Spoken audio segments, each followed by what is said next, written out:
Sejam bem-vindos. Deixa eu apresentar que eu estou recebendo aqui a pneumologista doutora Jéssica Polese, obrigada. O Fernando Antônio Favoretti, que é empresário, obrigada por ter vindo. E também a Daniela Sfalcini, que é fisioterapeuta, tudo bom? Tudo bem. Obrigada pela presença de vocês aqui hoje no programa. Bom, vamos falar sobre um assunto, né, que realmente muitos brasileiros sofrem, né, que é o distúrbio do sono. E tem vários motivos para isso acontecer. Mas geralmente, né, doutora Jéssica, as pessoas não percebem que acordaram cansada, passaram um dia cansados, que isso pode ter sido por causa de uma noite mal dormida? Na verdade, as pessoas vão se adaptando a dormir mal, né? A dormir pouco ou dormir mal. Então, às vezes, elas só vão alertar para o problema quando alguém reclama que está roncando ou quando tem um diagnóstico de uma outra doença, por exemplo, hipertensão arterial ou alguma coisa cardíaca. Aí que começa a pensar que pode ser o sono ruim. Na verdade, as pessoas se adaptam a dormir mal, essa que é a verdade. E tem, assim, o que dorme pouco e o que dorme muito. Esses extremos não fazem bem.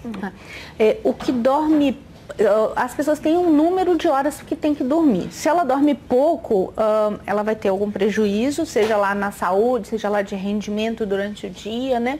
E a que dorme muito, pensar se ela está dormindo com qualidade. Primeira coisa que alerta é como é que está o sono da noite, porque se está precisando dormir muito tempo, a primeira coisa que a gente pensa é que está tendo algum problema que está impedindo essa pessoa de descansar como por deveria. Exemplo, despertar, sim, roncar. Sim. E aí, por isso ela tem que compensar nessas horas de sono. Exato. No seu caso, Fernando, o que o senhor sempre dormiu mal?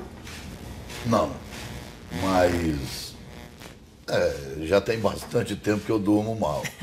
Já tem bastante tempo. E o que acontece? O senhor acorda muito, o senhor ronca? Acordo muito, ronco muito, tenho apneia. A minha foi considerada grave.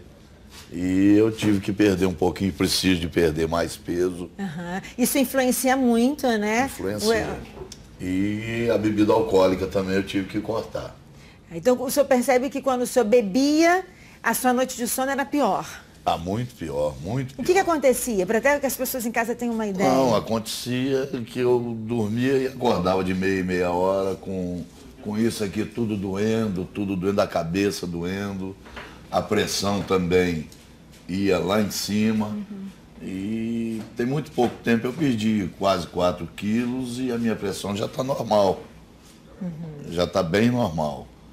É 12/8, 12/6, 12/7. Já faz uma diferença. Já faz muita diferença. Deixa eu aproveitar. O nosso chefe Assis falou que dormiu bem essa noite. Mas você sempre dormiu, Assis, bem? Ou assim, já passou uma fase que roncava ou que despertava? Não, ocorre às vezes quando você usa a bebida alcoólica, o vinho, por exemplo, que eu bebo, às vezes sente diferença nessa noite. Dona Carla reclama, né? Você está roncando, né? Mas o que a gente pode fazer?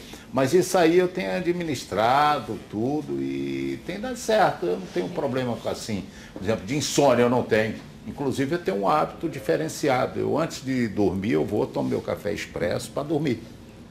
Tem gente que acorda, eu durmo, entendeu? Pode ter esse efeito diferente? Pode ter, gente? Pode, sim. O café, ele, em algumas pessoas, ele é estimulante, mas são poucas, por incrível que pareça. Quando ele estimula, também ele estimula muito, né? Agora, para uma boa parte, talvez a maioria, as pessoas são indiferentes ao café, essa é que é a verdade. Muitos tomam antes de dormir sem problema. Agora tem que ver qual que é do indivíduo. Se você viu que o café te agita, você já sabe que você não pode tomar ele, ainda mais próximo do horário de dormir, né? No caso do Assis, como para ele ajuda para dormir, não tem problema, ele pode continuar nessa... Tranquilo. E aí, o que você fez, Fernando? O que você fez para mudar essa realidade? Você está fazendo, na verdade. Eu tentei usar o CPAP. A doutora que passou, mas eu não consegui me adaptar ao CPAP. Mas também eu não fiz nada para que mudasse, não. Só ando muito de bicicleta. Então, deixa eu até aproveitar, convidar a Daniela para participar, né? Que você trabalha com o CPAP, né, Daniela? Isso. E o CPAP é o quê? É um aparelho que a pessoa precisa deixar do lado da cama. Exatamente. Após o diagnóstico da apneia do sono, né? Feito por um especialista da área, no caso aqui a doutora Jéssica, aí ela nos envia a indicação do uso do CPAP com uma pressão. Aí o CPAP é um aparelhinho que é como se ele puxasse o ar do ambiente e ele envia o ar na pressão conforme o médico diagnosticou no exame. Esse ar o paciente usa através de uma máscara, e aí existem máscaras só nasais, algumas de pronga que enfiam mesmo dentro das narinas, umas ao redor e outras que pegam nariz e boca. E aí o paciente vai iniciar a sua adaptação, né? Como ele falou aqui, no caso dele, não se adaptou. E aí é primordial ter o fisioterapeuta para poder fazer toda essa fase aí da adaptação. Hoje nós pois temos... é isso que eu queria saber, porque é comum eu ouvir que as pessoas desistem, não conseguem se adaptar ao CPAP. Quanto tempo ela tem que insistir para tentar essa adaptação? Porque só para vocês terem uma ideia, que se essa pessoa que tem apneia grave não utiliza esse recurso, ela pode morrer? Sim. Dormindo? A possibilidade de doenças, principalmente da parte cardiovascular, infarto, hipertensão arterial, acidente vascular encefálico, aumenta muito em paciente que tem apneia não tratada. Assim. Quer dizer, então, assim, é necessário que esse paciente insista. E aí, no caso, a fisioterapeuta ensina esse processo? Como é que é isso? Exatamente. Foram feitos vários estudos aí com grupos de fisioterapeuta. Então, no Vitaler, nós começamos a utilizar o que já é feito na Europa, há algum tempo, que é o quê? O paciente vai ter um acompanhamento. Então, o fisioterapeuta vai até a residência dele ou ele vai até a empresa e lá vão ser demonstrados todos os tipos de máscara, de CPAPs. Ele vai experimentar e o fisioterapeuta vai ensinar para ele a utilizar, a forma como colocar, como deitar. E aí nós vamos fazendo contato no primeiro dia, primeira semana e aí para dar o prazo de 1 mês. Então, é tentada essa adaptação em torno de 1 mês. E aí com o acompanhamento do fisioterapeuta diário, semanal, aí depois no final do mês, deu a primeira semana, não me adaptei a essa máscara, então vamos levar um outro modelo de máscara. Aí nós trocamos o modelo da máscara e assim ele vai progressivamente. Tá vendo, seu Fernando? É isso que o senhor não fez. Não. É porque ele já me contou antes de começar o programa, primeiro que a máquina que ele fez o teste, uma máquina mais antiga, mais pesada, mais incômoda. E aí o senhor estava pensando em desistir. Acho que agora, com isso, o senhor... Mas eu não posso, não. Você não pode dar o luxo de desistir. Do jeito que está, não posso. Não posso, nem posso pensar em desistir. Quando a Daniele fala isso, cria mais coragem para o senhor, para poder testar? Cria muito. Porque ela incomodava, era mais assim, um incômodo? Incomodava demais mesmo. Eu acordava, era um peso enorme também, era muito antiga, um monte de cano, um monte de coisa. E o seu dia era péssimo? Péssimo. Quando dava meio-dia eu já estava com sono. Pois é. Bom, e tem um outro também recurso, qual que é, doutora Jéssica?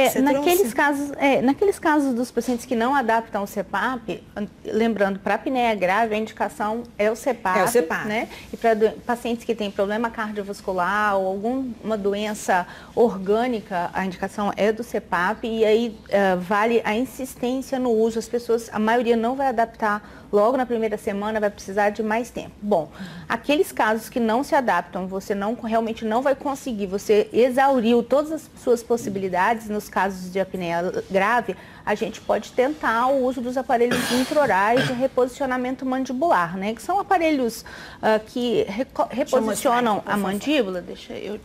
Eles fazem esse mecanismo. Mostra para essa câmera aqui, por favor. Quem faz é o dentista, né? Não somos nós. E aí é sob medida e ele reposiciona a mandíbula. Ele joga a mandíbula um pouco para frente. Imagina que isso está encaixado em cima e embaixo, dentro da boca. E aí ele joga a mandíbula um pouco para frente. Com isso ele aumenta o espaço aéreo, impede o queixo de cair, porque é comum o paciente, quando dorme, o queixo cair, né? Então ele impede esse mecanismo e com isso ele reduz o ronco e a apneia. A indicação formal desses aparelhos são os casos mais leves ou aqueles casos que não se adaptam ao uso do CPAP. Então, isso aí seria uma alternativa ao uso do CPAP nos casos graves. E para os casos que tem só ronco ou que tem uma apneia mais leve, que não se adaptam ao CPAP, eles também são uma boa indicação para o uso desses aparelhos. Bom, e como a gente sempre fala sobre a questão de alimentos, né? Falamos sobre o café, que para alguns pode estimular, para outros não pode ser indiferente. Que alimentos essas pessoas que têm problemas com sono, o senhor sabe identificar? O senhor já falou da bebida alcoólica. Eu evito qualquer tipo de alimento, por exemplo, laranja, de noite, né? Ah, tá. Eu evito o chocolate. Agora eu gosto muito de café como Assis, o café não me tira o Não sono. é diferente para o senhor? Não, eu gosto muito, tomo ele bem forte. E tem a coerência, assim, esse tipo de produto que o Fernando falou?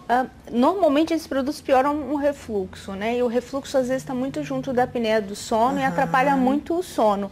Então é uma coisa a se pensar. A bebida alcoólica realmente é um grande vilão do sono, né? As pessoas realmente começam a dormir mais rápido por conta da bebida alcoólica, mas o sono é de um padrão totalmente diferente. Você vai ter um sono mais superficial, com muitos despertares, no outro dia você está acabado. Isso sem contar que ela ainda por cima ainda piora a apneia e o ronco de quem tem. É verdade. E ela falou sobre a questão de bebida, eu estou num momento que eu não posso ingerir bebida alcoólica, né? Mas antes tomava uma taça de vinho e tudo, mas aí, por exemplo, eu tenho um tempo de dormir, eu tenho um horário, eu preciso dormir 8 horas por noite, eu gosto de 9 horas já estar deitada para induzir para 10, porque eu tenho que acalmar o bebê na barriga, porque ele se mexe demais, para poder, 10 horas eu conseguir dormir.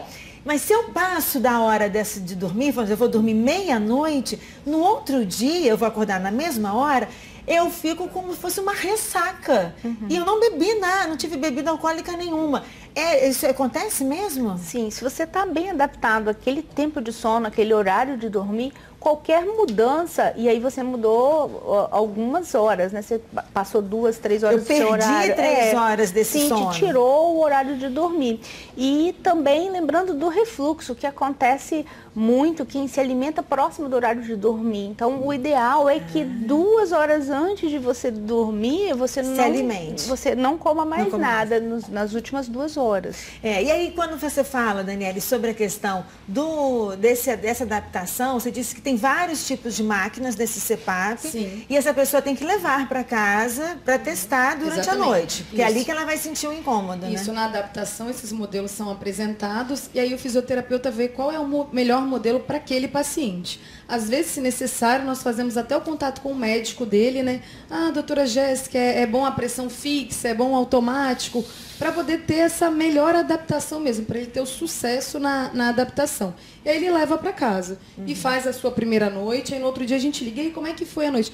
Me incomodou isso, aí ele faz os seus relatos e vamos fazendo o acompanhamento. Então você já vai sair daqui com o paciente, o melhor modelo, né? Já vamos trocar o telefone na hora de Seu Fernando não roncar. O senhor é casado ainda, seu Fernando? Casado. Qual é o nome da sua esposa? Lúcia. E ela reclama do senhor? Reclama.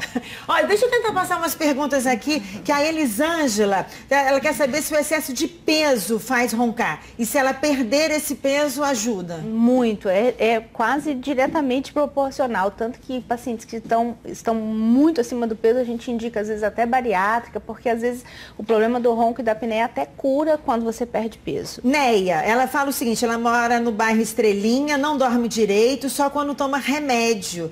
E aí ela só consegue dormir normal, quer dizer, ela viciou no remédio. Hoje o mundo está muito complicado, eu falo, né? Então a ansiedade, os problemas do dia refletem diretamente no perfil de sono das pessoas, né? Então é muito comum as pessoas estarem ansiosas e precisar de dormir utilizando algum tipo de medicamento. Hoje melhorou muito. Aquelas medicações que são os benzodiazepínicos, que a gente já usou muito no passado, agora a gente já tem alternativas muito legais para o uso dessas medicações que se provaram até trazendo problemas, né? Eu falei aqui sobre a minha questão da gestação, eu não consigo hoje dormir, mas olha só, a Jaqueline, ela é de Paú, ela é gestante, não dorme nada, diz que no máximo 2 horas. Imagina o que ela passa, né? Dorme só de 10 da noite à meia-noite, depois não consegue mais dormir e o dia dela, né? Diz que o dia dela é normal, mas ela deve estar perdendo muito com isso, né? 2 horas está muito pouco, né? A gestante tem problema, eu acredito, toda a gravidez, né? Porque no início é hormonal, é a progesterona, são as alterações hormonais, vai chegando no final, já é o incômodo do volume abdominal. Então a gestação é um período que se dorme muito mal, enfim, aí o menino nasce, acaba que o menino chora, aí já não dorme também, enfim, né? Mas assim, a gravidez é um período particular, que tem muito mais refluxo, tem muito mais problemas, isso pode estar atrapalhando aí a moça.